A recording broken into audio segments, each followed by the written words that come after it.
हज़रत बायज़ीद बुस्तामी कहते हैं कि मैंने अपनी माँ के आगे हाथ जोड़े। मैंने कहा, अम्मी तुझे राज़ी करूँ या रब को राज़ी करूँ?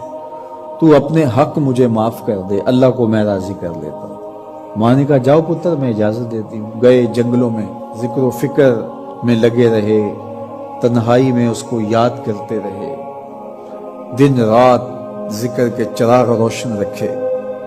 12 साल गुजर गए हक की तलाश में। एक दिन वापस बुस्ताम के करीब से गुजर रहे थे, ख्याल आया चलते चलते माँ को सलाम कर जाऊं। दरवाजे को दस्तक देने लगे तो इस ख्याल ने हाथ रोक लिया कि सारी जिंदगी माँ को सुख तो दिया कोई नहीं, अब दुख भी क्यों देने लगे। रात का एक पहर बीत गया है, सर्दियों की लंबी रात है, माँ बिस्तर में लेटी होगी, तेरे लिए उठेगी, दरवाजा खोलेगी। दरवाजे के साथ ही लग के बैठ गए और सारी